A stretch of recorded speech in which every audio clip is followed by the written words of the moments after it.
Hey guys, welcome back to my channel. आज हम पढ़ने वाले हैं फैमिली प्लानिंग एंड कॉन्ट्रासेप्शन के बारे में। तो नेशनल फैमिली प्लानिंग प्रोग्राम का छोटा रूप मिशन परिवार विकास है, जो कि इंडिया के द्वारा लॉन्च किया गया है फैमिली प्लानिंग एंड कॉन्ट्रासेप्शन के लिए।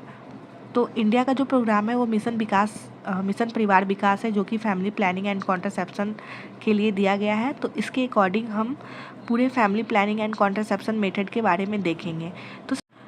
तो यहाँ पे हम ये देखेंगे कि अकॉर्डिंग टू मिशन परिवार विकास हमारा CPR, TFR, NRR कितना होना चाहिए। जो CPR है, कपल प्रोटेक्शन रेट, वो हमारा मोर देन 60% होना चाहिए, and total fertility rate less than 2.1, and net reproductive rate आपका इक्वल टू 1 होना चाहिए। ये मैंने प्रीवियस क्लास फर्टिलिटी इंडिकेटर में आप लोग को बतला दिया था।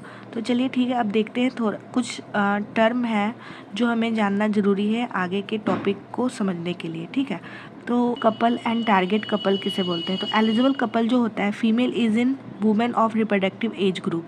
जो फीमेल रिप्रोडक्टिव एज ग्रुप में होती है उन्हें हम एलिजिबल कपल बोलते हैं। And target couple, women who has completed family and has at least 1 live child. ठीक है, वह कपल जो अपना फैमिली कंप्लीट कर चुकी है और कम से कम उसके पास एक लाइव चाइल्ड होना चाहिए, तो उसे हम टारगेट कपल बोलेंगे। ठीक है, तो कॉन्ट्रासेप्शन मेथड हम एलिजिबल कपल में यूज करेंगे, एंड टारगेट कपल में हम स्टरलाइजेशन मेथड का यूज करेंगे। ठीक है, ये क्वेश्चन आ जाता है कि हम स्टरलाइजेशन कौन से कपल में यूज करेंगे। तो हम टारगेट कपल में स्टरलाइजेशन मेथड यूज करेंगे, एंड जो हमारा एलिजिबल कपल होगा उसमें हम कॉन्ट्रासेप्शन मेथड यूज करेंगे।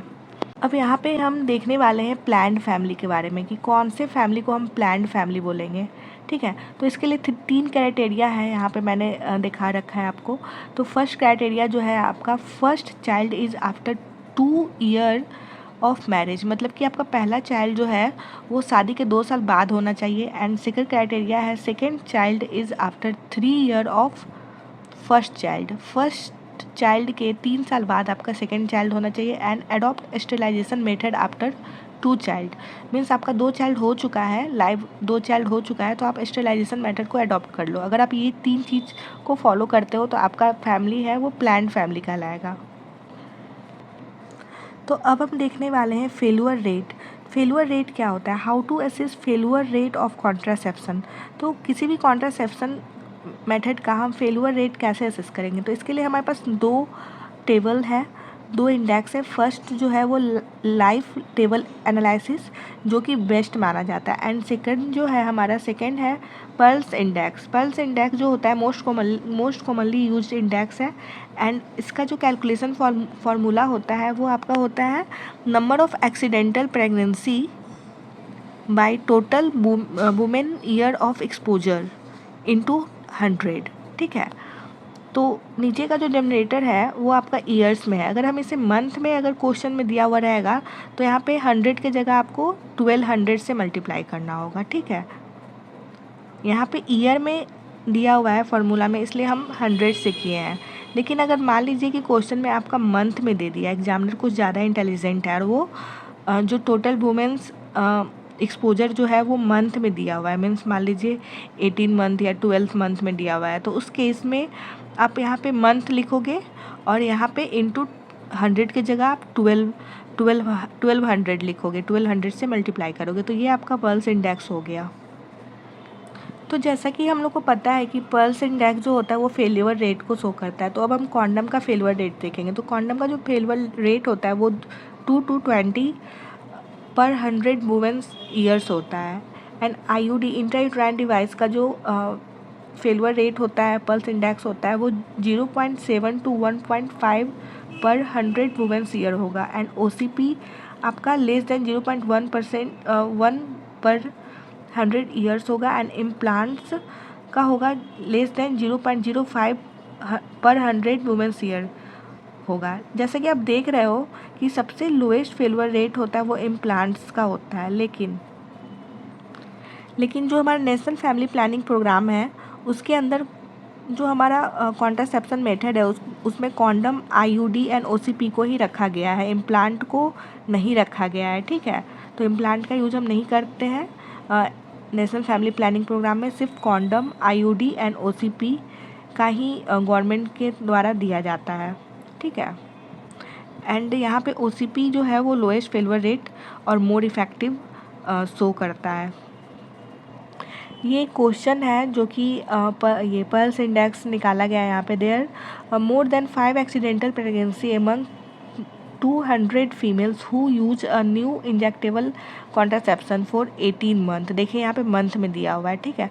तो हम पल्स इंडेक्स निकालने के लिए एक्सीडेंटल प्रेगनेंसी लेंगे जो कि आपका 5 है, एंड उसके बाद टोटल फीमेल 200 है, एंड मंथ ऑफ एक्सपोजर जो कि आपका 18 मंथ दिया हुआ है, एंड इंटू 1200 करेंगे तो आपका 1.66 आंसर आ जाएगा निकल कर। तो इस तरह से आप पल्स इंडेक्स निकाल सकते हो। तो नाउ हम मेथड ऑफ फैमिली प्लानिंग देखने वाले हैं। तो मेथड ऑफ फैमिली प्लानिंग जो होता है वो हमारा 2 मेथड होता है, temporary method and permanent method. Temporary method में आपका barrier, OCP, IUD, Antara, implants, others and natural method आता है, ठीक है। एंड परमानेंट मेथड में आपका टिबेक्टमी एंड वैसेक्टमी आता है। तो अब हम बैरियर मेथड देखेंगे। तो बैरियर मेथड में कॉन्डम आता है, मेल एंड फीमेल दोनों के लिए आता है कॉन्डम। एंड मेल का जो कॉन्डम होता है वो लैटेक्स का बना होता है, एंड फीमेल का कॉन्डम जो होता है लैटेक्स एंड पॉलीयूरेथ्रीन का बना हुआ होता है, ठीक है। एक क्वेश्चन आता है कि जो फीमेल कॉन्डम होता है, ठीक है, वो कब उसका जो एक्सटर्नल और इंटरनल रिंग होता है, ठीक है। तो इंटरनल रिंग जो होता है वो सर्विक्स को कवर करता है, एंड एक्सटर्नल रिंग जो होता है वो ओपन होता है, एंड ये जो इंटरनल रिंग होता है वो क्लोज्ड होता है, ठीक है। तो क्वेश्चन ये आता है कि कौन सा रिंग ओपन होता है। तो आपका एक्सटर्नल रिंग ओपन होता है, एंड इंटरनल रिंग जो होता है वो क्लोज्ड होता है एंड कवर करता है सर्विक्स को, ठीक है। एंड यहाँ पे इसका यूज क्या है, ठीक है। तो यूज जो है वो पहला तो आपका ये प्रेगनेंसी को प्रिवेंट करता है। तो फीमेल और मेल कॉन्डम दोनों इक्वली प्रेगनेंसी को प्रिवेंट करता है, ठीक है। एंड STD को भी प्रिवेंट करता है, दोनों फीमेल एंड मेल दोनों इक्वली STD को एंड प्रेगनेंसी को प्रिवेंट करता है। एंड यहाँ पे 2 और बैरियर मेथड है जो कि डायफ्राम एंड सर्वाइकल कैप है, ठीक है। तो डायफ्राम जो है डायफ्राम एंड सर्वाइकल कैप जो है not use in national family planning programme, ठीक है। तो अब हम देखने वाले हैं OCP, ओरल कॉन्ट्रासेप्टिव पिल्स के बारे में। ओरल कॉन्ट्रासेप्टिव पिल्स में आपका माला N एंड माला D आता है। दोनों का डिफरेंस जानना बहुत ज़रूरी है, क्वेश्चन आता रहता है। तो माला N एंड माला D का जो कंपोजिशन है वो सेम होता है, लेकिन माला N जो होता है वो फ्री ऑफ कॉस्ट होता है, एंड माला D के लिए हमें कॉस्ट देना पड़ता है, मीन्स पेमेंट करना पड़ता है। एंड माला D जो होता है वो होम डिलीवरी भी हमारी जो आशा वर्कर होती है वो देती है, ठीक है, लेकिन कुछ कॉस्ट देना पड़ता है माला D के लिए। एंड माला जो N होता है वो फ्री होता है। एंड अब इसका हम कंपोजिशन देखेंगे। तो सबसे पहले हम टैबलेट का देखें तो इसमें टोटल आपका 28 टैबलेट होता है। 21 टैबलेट आपका एस्ट्रोजन एंड प्रोजेस्टेरॉन का होता है, एंड 7 टैबलेट जो होता है वो आयरन टैबलेट होता है, ठीक है। तो जो एस्ट्रोजन होता है वो आपका इथेनाइल एस्ट्राडायोल होता है, ठीक है, 0.03 mg होता है। एंड प्रोजेस्टेरॉन में आपका लेवोनॉर्जेस्ट्रॉल होता है जो कि 0.15 mg होता है। एंड आयरन टैबलेट में फेरस फ्यूमरेट होता है, ठीक है। तो यहाँ पे जो हमारा माला D माला N है उसमें टोटल टैबलेट आपका 28 होता है। एंड एस्ट्रोजन प्रोजेस्टेरॉन का कंपोजिशन होता है, ठीक है। एस्ट्रोजन में आपका ये इथेनाइल एस्ट्राडायोल, एंड प्रोजेस्टेरॉन में लेवोनॉर्जेस्ट्रॉल होता है, एंड आयरन टैबलेट होता है फेरस फ्यूमरेट। तो आई होप आप क्लियर हो गए होंगे। Now intrauterine devices. तो इंट्रायूटेराइन डिवाइसेस जो होता है वो 3 टाइप्स का होता है, first generation, second generation, third generation. First में आपका इनर्ट और नॉन मेडिकेटेड इंट्रायूटेराइन डिवाइस आता है जो कि इसका एग्जांपल लिप्स लूप्स है। एंड सेकेंड जनरेशन में कॉपर टी होता है जिसमें एग्जांपल आप ले सकते हैं copper T 200, copper T 220, Nova T, copper 375, copper T 380A। Copper 375 and copper T 380A को नेशनल फैमिली प्लानिंग प्रोग्राम के अंदर रखा गया है। बाकी जो कॉपर टी 200, कॉपर टी 220, नोवा टी, इसे हम नेशनल फैमिली प्लानिंग के अंदर नहीं आता है, ठीक है। एंड अब हम देखें थर्ड जनरेशन इंट्रायूटेराइन डिवाइस। तो थर्ड जनरेशन जो होता है वो हार्मोनल होता है। इसमें 2 कॉन्ट्रासेप्शन आता है, मेरिना एंड प्रोजेस्टासर्ट, मेरिना का जो कंपोजिशन होता है वो लेवोनॉर्जेस्ट्रॉल होता है एंड प्रोजेस्टासर्ट का होता है नेचुरल प्रोजेस्टीन। एंड मेरिना जो होता है वो पर डे सिक्रीट होता है 20 mcg एंड इसका जो एडवांटेज होता है इसका लाइफ टाइम जो होता है वो 5 ईयर होता है एंड फेलुअर रेट इसका लोएस्ट है। फेलुअर रेट जो है वो 0.3 है एंड प्रोजेस्टासर्ट का जो डेली सिक्रीशन रेट है वो 65 mcg है, मतलब डेली 65 mcg ये सिक्रीट होता है, ठीक है। एंड इसका डिसएडवांटेज है प्रोजेस्टासर्ट का कि ये मतलब शॉर्ट टाइम के लिए कॉन्ट्रासेप्शन प्रोवाइड करता है, जैसे वन ईयर के लिए इसका हम यूज कर सकते हैं, ठीक है। इसका लोएस्ट एक्सपल्सन रेट है।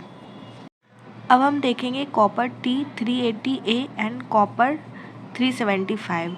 तो कॉपर T380A में हम देखेंगे कि इसका जो शेप होता है वो टी शेप का होता है, मतलब कॉपर T380A जो होता है वो टी शेप का होता है। लॉन्ग टर्म के लिए हम यूज करते हैं, 10 ईयर इसका लाइफ टाइम होता है। एंड इसका जो शेप होता है वो इस तरह का होता है जैसा आप देख रहे हो। एंड इसका जो आर्म है, टी का जो आर्म है, ये वाला पोर्शन, इसका आर्म वाला पोर्शन और ये वाला पोर्शन में कॉपर लगा हुआ होता है, ठीक है। एंड यहाँ पे इसके टेल वाले पोर्शन में एक थ्रेड लटका हुआ होता है, ठीक है, जैसा कि इमेज में दिखा रखा है।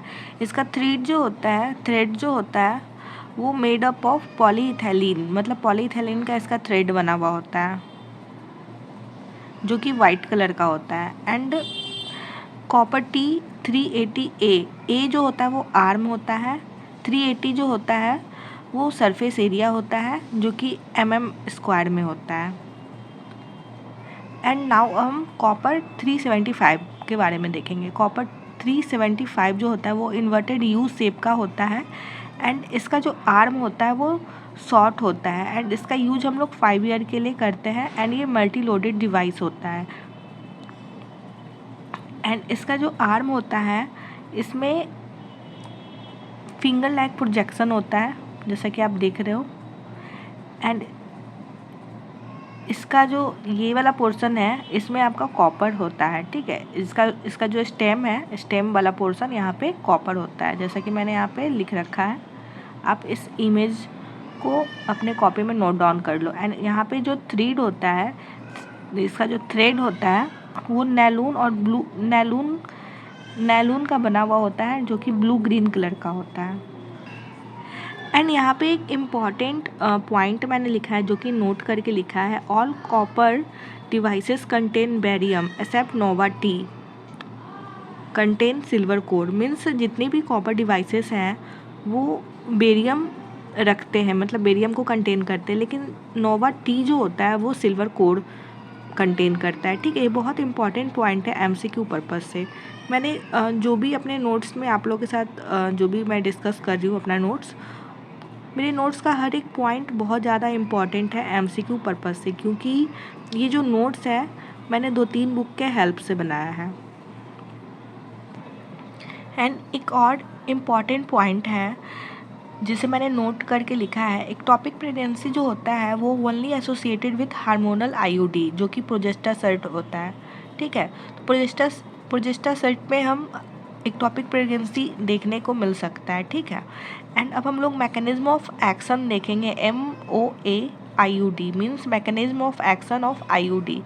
तो मैकेनिज्म ऑफ एक्शन जो है ये इम्प्लांटेशन और फर्टिलाइजेशन को रोकता है, ठीक है, होने से रोकता है इम्प्लांटेशन एंड फर्टिलाइजेशन। अगर बेस्ट ऑप्शन आपको देना हो, बेस्ट आंसर अगर आपको देना हो तो आप फर्टिलाइजेशन बोल सकते हो कि हाँ ये फर्टिलाइजेशन को रोकेगा, ठीक है। एंड अब इसका साइड इफ़ेक्ट देखते हैं। आईयूडी का जो साइड इफ़ेक्ट होता है वो पेन होता है, ब्लीडिंग होता है, परफोरेशन होता है, PID पेल्विक इन्फ्लामेटरी डिजीज़ होता है, एक्टोपिक प्रेगनेंसी होता है। तो most common reason for removal of IUD, most common reason for removal of IUD जो होता है वो पेन होता है। And most common side effect जो होता है आईयूडी का वो ब्लीडिंग होता है। अब हम लोग कॉन्ट्रा इंडिकेशन ऑफ आईयूडी के बारे में देखेंगे। तो ये हमारा कॉन्ट्रा इंडिकेशन ऑफ आईयूडी है। तो कॉन्ट्रा इंडिकेशन जो होता है वो करेंट और ऑनगोइंग PID, मतलब कि करेंट या ऑनगोइंग पेल्विक इन्फ्लामेटरी डिजीज़ है किसी लेडी में, तो वहाँ पे हम आईयूडी नहीं देंगे। एंड जेनाइटल मैलिग्नेंसी के केस में भी कॉन्ट्रा इंडिकेटेड होता है। Anatomical defect in uterus, undiagnosed vaginal bleeding, suspected pregnancy, means ये सब केसेस में हम आईयूडी कॉन्ट्रा इंडिकेटेड होता है। एंड यहाँ पे मैंने एक और पॉइंट को नोट किया है कि ectopic pregnancy is not a Contra indication of CUT, मतलब कॉपर टी के कॉन्ट्रा इंडिकेशन में एक्टोपिक प्रेगनेंसी को नहीं रखा गया है। नाउ अब हम डिस्कस करने वाले हैं इंसर्शन ऑफ आईयूडी, मतलब कि इंट्रा यूट्राइन डिवाइस को हम कब किस टाइम इंसर्शन करेंगे। तो it is done within 10 days of start of menses, means जब हमारा मेंसेस स्टार्ट होता है तो उसके 10 दिन के अंदर हमें कॉपर टी को इंसर्ट करना है, ठीक है। और in case of post delivery within 10 minute हम कॉपर टी को इंसर्ट कर सकते हैं। तो इस केस को हम बोलेंगे this is known as post placental intrauterine device insertion, ठीक है। अगर 10 मिनट के अंदर अगर हम इंसर्ट कर देते हैं कॉपर टी को तो उसे हम पोस्ट प्लासेंटल आईयूडी इंसर्शन बोलेंगे। अगर 10 मिनट के बाद बट विदिन 48 आवर तो इसे हम क्या कहेंगे, पोस्ट पार्टम आईयूडी, ठीक है। लेकिन अगर टाइम पीरियड 48 आवर मोर हो गया है तो उस केस में हम इंसर्शन नहीं कर सकते हैं आईयूडी का। तो फिर हम कब इंसर्शन करेंगे, फिर हम 42 डेज़ के बाद, पोस्ट डिलीवरी के 42 डेज़ के बाद हम आईयूडी इंसर्शन करेंगे, ठीक है। तो इसे हम क्या बोलेंगे, इसे इंटरवल आईयूडी इंसर्शन बोलेंगे। तो ये हमारा 3 केस हुआ जिस केस में हम पोस्ट डिलीवरी के केस में हम आईयूडी इंसर्शन करते हैं, ठीक है। अगर कोई नॉर्मल नॉन प्रेग्नेंट वुमेन है तो उसमें तो हम मेंसेस के 10 दिन के अंदर कर देंगे, ठीक है, जैसा कि यहाँ पे लिखा हुआ है। लेकिन इन केस ऑफ डिलीवरी पेशेंट में पोस्ट डिलीवरी का केस है तो उसमें या तो हम 10 मिनट के अंदर करेंगे डिलीवरी के, नहीं तो 10 मिनट के बाद से लेके 48 आवर के बीच में हम करेंगे। लेकिन अगर 48 आवर से ज़्यादा टाइम पीरियड हो गया है डिलीवरी का तो हम 42 डेज़ के बाद करेंगे, ठीक है। तो इसे हम इंटरवल आईयूडी इंसर्शन बोलते हैं। तो अब हम इंजेक्टेबल कॉन्ट्रासेप्शन के बारे में देखने वाले हैं। तो सबसे पहला हमारा डंपा आता है। डंपा जो होता है डिपोट मेड्रोक्सी प्रोजेस्टेरोन एसीटेट, जिसका ब्रांड नेम अंतरा है, अंतरा के नाम से ये फेमस है। ये अंतरा जो है वो नेशनल फैमिली प्लानिंग प्रोग्राम में अवेलेबल होता है, ठीक है।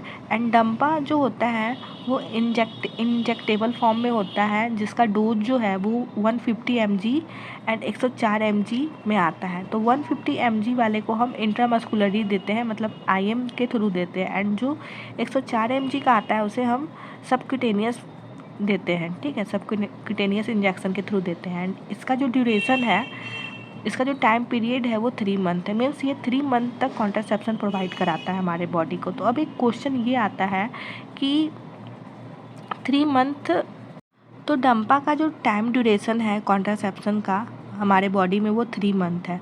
तो 3 मंथ के बाद उसे फिर से इंजेक्शन लेना पड़ेगा नेक्स्ट 3 मंथ कॉन्ट्रासेप्शन के लिए, ठीक है। तो जो 3 मंथ कंप्लीट होने पे वो इंजेक्शन लेने या तो 3 मंथ कंप्लीट होने के 2 वीक पहले जा सकती है, नहीं तो 3 मंथ कंप्लीट होने के बाद का 4 वीक के अंदर जा सकती है, ठीक है। जैसा कि मान लीजिए 3 मंथ कंप्लीट होने वाला है तो 3 मंथ कंप्लीट होने के साथ मान लीजिए उसे किसी मैरिज में जाना है, ठीक है। तो मैरिज में जाना है तो वो 3 मंथ कंप्लीट होने के बाद एग्जैक्ट डेट पे वो नहीं जा सकती क्योंकि उसे मैरिज पे जाना है, तो वो 2 वीक पहले जा सकती है, नहीं तो 3 मंथ कंप्लीट होने के बाद का जो 4 वीक होता है वो उसके अंदर जा सकती है, ठीक है। तो ये हमारा है जिसे हमें ध्यान रखना है, ठीक है। एंड यहाँ पे अगर कोई फीमेल है 3 मंथ उसका कंप्लीट हो गया है और उसके 3 मंथ कंप्लीट होने के बाद वो इंजेक्शन लेने अगर 4 वीक के अंदर आ जाती है तो उस केस में कोई भी यूरिन टेस्ट हम नहीं करेंगे प्रेगनेंसी को चेक करने के लिए, ठीक है। तो यहाँ पे ध्यान देने वाला बात ये है। पल कॉन्ट्रासेप्शन जो कि नेट EN है, नॉर इथिस्टेरॉन इनएंटेट, तो इसका जो डोज है वो 200 mg में आता है एंड इसे हम 2 मंथ पे देते हैं, ठीक है। एंड अदर्स जो आता है एंड इम्प्लांट में नॉरप्लास्ट आता है जो कि सिलास्टिक इम्प्लांट होता है। यहाँ पे सिक्स कैप्सूल होता है सिलास्टिक का, जिसमें 36 mg लेवोनॉर्जिस्ट्रॉल होता है एंड ये डॉट शेप्स का होता है, तो इसे आप लिख सकते हो। यहाँ पे 36 mg का टैबलेट होता है 6, जिसका कंपोजिशन लेवोनॉर्जिस्ट्रॉल होता है। एंड इम्प्लानॉन में आप इम्प्लानॉन का आपका एक ही इम्पॉर्टेंट चीज़ है कि इसका जो फेलुअर रेट होता है वो लोएस्ट होता है। तो नाउ अब हम लोग छाया के बारे में देखने वाले हैं। तो छाया का जो ओल्ड नेम है वो सहेली है एंड इसमें जो एक्टिव केमिकल होता है वो ऑर्मेलॉक्सीफेन होता है। ऑर्मेलॉक्सीफेन को ही सेंटक्रोमैन भी बोलते हैं, ठीक है। सेंटक्रोमैन ऑर्मेलॉक्सीफेन को ही बोलते हैं। एंड यहाँ पे जो इसका मैकेनिज्म ऑफ एक्शन होता है वो सिलेक्टिव एस्ट्रोजन रिसेप्टर होता है, रिसेप्टर मॉड्यूलेटर होता है, ठीक है। एंड यहाँ पे जो डोज होता है वो 100 mg होता है। बाई वीकली लेना होता है 3 मंथ के लिए एंड 3 मंथ तक हम बाई वीकली लेंगे, मीन्स वीक में 2 बार एंड देन हम वीकली कर देंगे, ठीक है, मतलब वीक में 1 बार लेने लगेंगे। तो छाया बहुत ही इम्पॉर्टेंट है, इसे आप नोट डाउन कर लो। इसका जो एक्टिव केमिकल होता है वो ऑर्मेलॉक्सीफेन होता है एंड ऑर्मेलॉक्सीफेन को ही हम सेंटक्रोमैन भी बोलते हैं, ठीक है। तो ये दोनों जो है वो पॉइंट बहुत इंपॉर्टेंट है, याद रखने वाला चीज़ है। एंड सेकेंड जो पॉइंट है कि इसका जो डोज होता है वो 100 mg का होता है। स्टार्टिंग में हम 3 मंथ तक बाय वीकली लेते हैं, मतलब वीक में 2 बार लेते हैं एंड देन हम वीकली लेना स्टार्ट कर देते हैं। अब हम बहुत ही इंटरेस्टिंग चीज़ देखने वाले हैं मेल कॉन्ट्रासेप्टिव्स के बारे में, जो कि नेचुरल प्रोडक्ट होता है जिसे हम गॉसिपोल के नाम से जानते हैं। ये चाइनीज कॉटन सीड होता है, चाइनीज कॉटन सीड होता है, ओरल टैबलेट के फॉर्म में आता है, ठीक है। एंड इसका जो मैकेनिज्म ऑफ एक्शन होता है ये इनविट करता है स्पर्मेटोजेनेसिस को ये इनविट करता है। एंड इसका जो साइड इफ़ेक्ट है वो परमानेंट एजोस्पर्मिया है। साइड इफ़ेक्ट इसका बहुत ज़्यादा खतरनाक है, इसलिए हम इसका यूज़ नहीं करते हैं, इसका क्वेश्चन भी नहीं आता है, लेकिन फिर भी बुक में दिया हुआ था इसलिए मैंने आप लोग को बताना ज़रूरी समझा। तो गॉसिपोल याद रखना नाम, मेन कॉन्ट्रासेप्टिव नेचुरल प्रोडक्ट होता है एंड मेल कॉन्ट्रासेप्टिव होता है, ठीक है। स्पर्मेटोजेनेसिस को इनहिबिट करता है। तो नाउ अब हम देखने वाले हैं टुडे जो होता है वो विजाइनल स्पॉन्ज होता है जिसे नॉन-ऑक्सिनॉल 9 के नाम से जाना जाता है। एंड ये जो होता है स्पर्मिसाइडल होता है, इसका जो प्रॉपर्टी होता है वो स्पर्मिसाइडल होता है। एंड हम तो इंटरकोर्स से पहले हम इसे इंसर्ट करते हैं एंड टिल 6 आवर तक ये रहता है। And if sponge stay inside more than 12 hours तो ये कॉज कराता है TSS, टॉक्सिक शॉक सिंड्रोम, जो कि बहुत ख़तरनाक है। इसलिए now not available in India, ठीक है। तो टुडे जो है वो अभी अवेलेबल नहीं है इंडिया में, क्योंकि इसका जो साइड इफ़ेक्ट है, मीन्स इसे अगर हम 12 घंटा के बाद तक अगर हम अंदर रहने देते हैं तो ये TSS कॉज करवाता है, टॉक्सिक शॉक सिंड्रोम, ठीक है। तो इसलिए हम इसका यूज़ अब नहीं करते, इंडिया में अवेलेबल भी नहीं है। एंड इसे हम इंसर्ट करते हैं बिफोर इंटरकोर्स एंड 6 आवर तक इसे रख सकते हैं, ठीक है। उसके बाद इसे हमें रिमूव कर देना है, ठीक है। तो नाउ अब हम परमानेंट मेथड ऑफ कॉन्ट्रासेप्शन के बारे में देखने वाले हैं, जिसे हम स्टरलाइजेशन भी बोलते हैं। ये 2 होता है, टिवेक्टमी एंड वैसेक्टमी। टिवेक्टमी में हम मेथड जो यूज करते हैं कॉन्ट्रासेप्शन के लिए, स्टरलाइजेशन के लिए, वो मॉडिफाइड पोमेरॉय मेथड होता है, ठीक है, जिसमें हम फैलोपियन टिप को इस तरह से कट करके एंड टाई कर देते हैं। एंड वैसेक्टमी में क्या होता है कि यहाँ पे हम जो मेथड का यूज करते हैं उसे हम नॉन स्कार्पेल वैसेक्टमी मेथड बोलते हैं, ठीक है। तो ये क्वेश्चन आ जाता है कि मेथड कौन सा यूज करते हैं, ठीक है। And now post operative advice जो होता है वैसेक्टमी में, वो होता है आपको हैवी वेट जो है नहीं कैरी करना है 15 दिन के लिए and use alternate contraception 3 month, मतलब कि वैसेक्टमी होने के बाद भी आपको 3 मंथ तक अल्टरनेट कॉन्ट्रासेप्शन मेथड का यूज करना है, लाइक कॉन्डम या फिर अदर्स, एंड टिल 30 इजैकुलेशन, और 30 इजैकुलेशन तक आपको कॉन्ट्रासेप्शन मेथड यूज करना है आफ्टर वैसेक्टमी। तो ये क्वेश्चन भी आता है कि मतलब क्या किसी पर्सन का वैसेक्टमी हो चुका है तो वो मतलब जो मतलब विदाउट प्रोटेक्शन वो कब से वो इंटरकोर्स कर सकता है। तो आपको ध्यान रखना है कि 3 मंथ तक अल्टरनेट कॉन्ट्रासेप्शन यूज करना है और टिल 30 इजैकुलेशन तक आपको कॉन्ट्रासेप्शन यूज करना है। नाउ अब हम देखने वाले हैं contraception of choice in different cases. Means contraception of choice हम डिफरेंट केसेस में देखेंगे, जैसे कि अनमैरिड फीमेल्स जो है वो सेक्सुअली एक्टिव है तो इसमें कॉन्ट्रासेप्शन ऑफ चॉइस क्या होगा। तो यहाँ पे हम बैरियर मेथड का यूज करेंगे। एंड आइडियल का अगर बात करेंगे अनमैरिड फीमेल जो कि सेक्सुअली एक्टिव है तो उसमें हम बैरियर और OCP दोनों लेंगे, ठीक है, क्योंकि बैरियर मेथड का जो फेलुअर रेट होता है वो काफ़ी ज़्यादा होता है, तो इसलिए हम OCP का भी यूज करेंगे, ठीक है। तो अब बात ये आता है कि जब हम OCP का यूज करेंगे तो बैरियर का क्यों करेंगे, ताकि बैरियर का हम इसलिए करेंगे ताकि STD ट्रांसमिट ना हो, सेक्सुअली ट्रांसमिटेड डिजीज़ ये ट्रांसमिट ना हो, क्योंकि वो अनमैरिड है तो मे बी वो उसका पार्टनर चेंज हो सकता है आने वाले दिनों में। तो इसलिए यहाँ पे हम आइडियल में हम बैरियर और OCP दोनों यूज करेंगे, और अगर नॉर्मली पूछा जाए तो बैरियर होगा। And now married female nulliparous है, ठीक है, means does not want to have children, तो यहाँ पे हम IUD का यूज कर सकते हैं या फिर OCP का यूज कर सकते हैं, ठीक है। तो IUD जो होता है वो बेस्ट आंसर होगा। And now married couple living in different cities and meet occasionally, तो इस केसेस में हम IUD का यूज करेंगे। And now married delay first child, मतलब कि कोई मैरिड पर्सन है और उसका जो फर्स्ट चाइल्ड है उसमें डिले है, तो यहाँ पे हम OCP और IUD दोनों में से कोई एक यूज कर सकते हैं। एंड बेस्ट ऑप्शन जो होगा वो आपका OCP होगा। And now married delay second children, तो यहाँ पे हम IUD या OCP का यूज कर सकते हैं। एंड मैरिड डिले 6 चिल्ड्रेन, तो यहाँ पे हम स्टरलाइजेशन मेथड का यूज करेंगे, वैसेक्टमी बेस्ट ऑप्शन होगा आपका। And female with 4 month old children sexually active breast feeding, तो यहाँ पे कॉन्ट्रासेप्शन ऑफ चॉइस जो होगा वो प्रोजेस्टेरॉन POP होगा, प्रोजेस्टेरॉन ओनली पिल्स। मीन्स कोई फीमेल है with 4 month old children sexually active breast feeding, ठीक है, तो यहाँ पे कॉन्ट्रासेप्शन ऑफ चॉइस जो होगा वो POP होगा, प्रोजेस्टेरॉन ओनली पिल्स होगा। And lactational amenorrhoea not a good method of contraception, ठीक है, क्योंकि इसका जो पल्स इंडेक्स होता है, एक्सीडेंटल प्रेगनेंसी का जो रेट होता है वो काफ़ी ज़्यादा होता है, तो इसलिए लैक्टेशनल एमिनोरिया गुड मेथड हम नहीं बोल सकते इसको। तो ये सब आप नोट कर लीजिएगा, बार बार रिविजन कीजिएगा तो आपको याद हो जाएगा। And now contraception of choice in postpartum period, तो यहाँ पे POP होता है, प्रोजेस्टेरॉन ओनली पिल्स। एंड अगर पोस्टपार्टम पीरियड में IUD इंट्रायूटेराइन डिवाइस इंसर्शन करना है तो हम विदिन 48 आवर करेंगे, नहीं तो मोर देन 6 वीक के बाद करेंगे, ठीक है।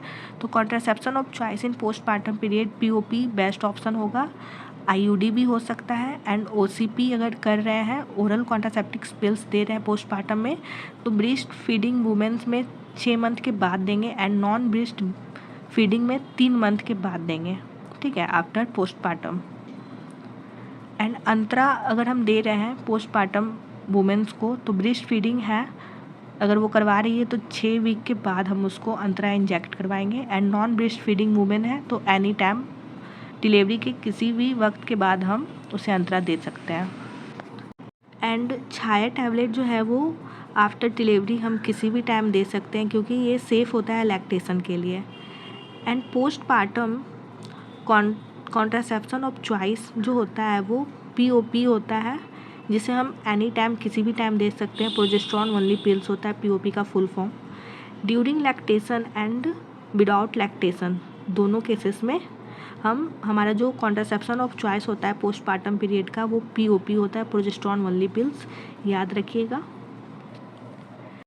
तो नाउ अब हम देखने वाले हैं इमरजेंसी कॉन्ट्रासेप्टिव पिल्स के बारे में। तो इसमें फर्स्ट आता है लेवोनॉर्जेस्ट्रॉल, जिसे हम आई पिल EG पिल भी बोलते हैं।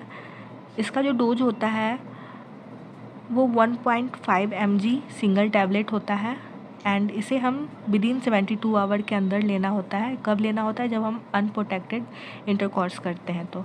एंड सेकेंड जो है हमारा IUD है, intrauterine device, till 5 day after unprotected intercourse, ठीक है। तो IUD एंड लेवोनॉर्जेस्ट्रॉल को गवर्नमेंट ऑफ इंडिया के अंदर रखा गया है, मीन्स गवर्नमेंट ऑफ इंडिया के थ्रू लेवोनॉर्जेस्ट्रॉल एंड आईयूडी प्रोवाइड कराया जाता है हॉस्पिटल्स एंड पीएचसी सीएचसी में। एंड थर्ड जो होता है आपका मेफिप्रिस्टोन होता है, एंड फोर्थ होता है यूरिप्रिस्टल, एंड फिफ्थ यूजीपी मेथड होता है। तो नाउ अब हम इंसेंटिव्स के बारे में देखेंगे। Incentives in family planning programme, मतलब कि आशा वर्कर को कुछ इंसेंटिव्स भी मिलता है फैमिली प्लानिंग प्रोग्राम में। तो 3 कॉन्डम पैकेट अगर वो किसी भी घर में डिलीवर करती है जो गवर्नमेंट ऑफ इंडिया के थ्रू प्रोवाइड कराया जाता है, तो उसे 1 रुपया गवर्नमेंट के थ्रू मिलता है। ठीक है, 3 कॉन्डम पैकेट को अगर वो किसी घर पे डिलीवर करती है तो उसे 1 रुपया उसके लिए मिलता है। एंड 3 से 5 रुपया उसे मिलता है जब वो ओसी पिल्स को, 1 पैकेट पिल्स को अगर वो किसी घर पे डिलीवर करती है तो। एंड और अगर आशा किसी कपल को मोटिवेट करती है, बताती है उसे कि आप अपना फर्स्ट चाइल्ड है वो 2 साल के बाद डिलीवर कीजिएगा, प्लान कीजिएगा, अगर किसी कपल को वो मोटिवेट कर देती है कि आप अपना फर्स्ट चाइल्ड का प्लानिंग 2 साल बाद कीजिएगा, तो अगर वो सक्सेस हो जाती है इस चीज़ के लिए तो उसे 500 रुपया दिया जाता है। अगर कोई कपल है उसका सेकेंड चाइल्ड 3 साल के बाद करवाने के लिए अगर आशा उसे मोटिवेट कर देती है कि आप अपना जो सेकेंड चाइल्ड है वो फर्स्ट चाइल्ड के 3 साल के बाद डिलीवर कीजिएगा, अगर उसके लिए आशा किसी कपल को मोटिवेट करती है तो उसके लिए उसे 500 रुपया इंसेंटिव दिया जाता है। ठीक है। एंड नाउ अगर आशा जो है किसी कपल को परमानेंट मेथड कॉन्ट्रासेप्शन को अडॉप्ट करने के लिए प्रेरित करती है तो उसके लिए आशा को 1000 रुपया दिया जाता है। तो ये हमारा इंसेंटिव्स हो गया। ठीक है, तो इसी के साथ हमारा फैमिली प्लानिंग एज कॉन्ट्रासेप्शन जो टॉपिक है वो कंप्लीट होता है, और साथ ही साथ जो हमारा यूनिट है demography as family planning as contraception जो हमारा यूनिट है कम्युनिटी मेडिसिन का वो भी पूरा कंप्लीट होता है। तो आई होप आपको ये पूरा यूनिट अच्छे से समझ आया होगा। एंड कोई भी क्वेरी हो या फिर कोई भी सजेशन हो लेक्चर के रिगार्डिंग तो प्लीज़ कमेंट में ज़रूर बताना। एंड नेक्स्ट जो आपका यूनिट है वो एपिडेमियोलॉजी स्टार्ट होने वाला है जो कि बहुत इम्पॉर्टेंट है। उसमें हम रिसर्च के बारे में देखने वाले हैं और डिजीज़ वगैरह के बारे में देखेंगे, बहुत मज़ा आने वाला है। एंड ठीक है, अपना ख्याल रखें, बाय।